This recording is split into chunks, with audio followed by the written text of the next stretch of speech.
భారత కార్మిక సంఘాల సమైక్య ఐఎఫ్టీయూ ఖమ్మం జిల్లా కమిటీ సమావేశం ఈరోజు జరిగింది. ఈ సమావేశంలో రెండు రకాల తీర్మానాలు జిల్లా కమిటీ చేయడం జరిగింది. ఒకటి, కేంద్ర బీజేపీ ప్రభుత్వం అనుసరిస్తున్నటువంటి కార్మిక కర్షక వ్యతిరేక విధానాలకు నిరసనగా ప్రధానంగా కార్మిక హక్కుల్ని హరించే రీతిలో 4 లేబర్ కోడ్స్ని తీసుకొచ్చి అమలు చేయడానికి సిద్ధపడింది. దీన్ని వ్యతిరేకిస్తూ అట్లాగే రైతాంగానికి సంబంధించినటువంటి 3 వ్యవసాయ సాగు చట్టాలని తీసుకొచ్చి భూమి మీద హక్కు లేకుండా మొత్తం వ్యవసాయ రంగాన్ని కంపెనీ వ్యవసాయంగా మార్చడం కోసం ప్రయత్నం చేస్తుంది.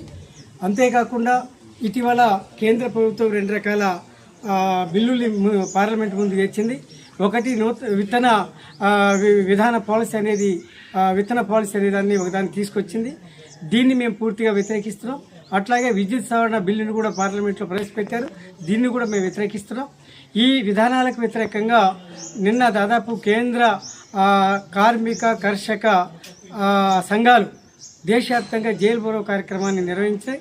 ఈ జైల్ బరో కార్యక్రమంలో పాల్గొన్నటువంటి ఖమ్మం జిల్లా కార్మికవర్గం రైతాంగం, రాష్ట్ర వ్యాప్తంగా ఉన్నటువంటి కార్మికవర్గం రైతాంగం పెద్ద ఎత్తున ఈ కార్యక్రమంలో పాల్గొని రానున్న కాలంలో ఒక సమస్యల పోరాటానికి సిద్ధం కాబోతున్నట్టుగా ఒక హెచ్చరిక ఈ ప్రభుత్వానికి తెలియజేశారు. ఈ కార్యక్రమంలో పాల్గొన్నటువంటి రైతాంగానికి, కార్మికులకి భారత కార్మిక సంఘాల సమైక్య ఐఎఫ్టీయూ ఖమ్మం జిల్లా కమిటీ అభినందనలు తెలియజేస్తూ వారి కృతజ్ఞత తెలియజేస్తూ ఒక తీర్మానాన్ని ఆమోదించింది.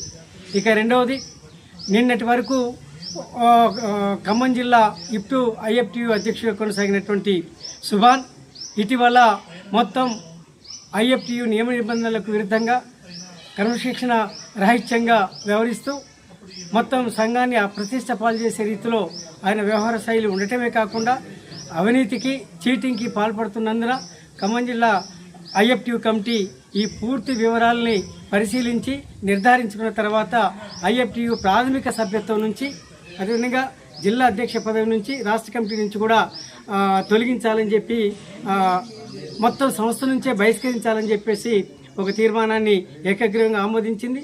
ఆ తీర్మానం ప్రకారం ఇక నుంచి సుభాన్ జిల్లా అధ్యక్షుడిగా, రాష్ట్ర కమిటీ సభ్యుడిగా సభ్యత్వాన్ని కోల్పోతాడు.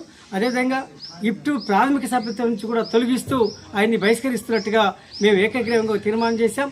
కనుక ఖమ్మం జిల్లా కార్మికవర్గం సుభానికి, ఐఎఫ్టీయూకి అంటే భారత కార్మిక సంఘాల సమైక్య ఐఎఫ్టీయూకి ఎలాంటి సంబంధం లేదు.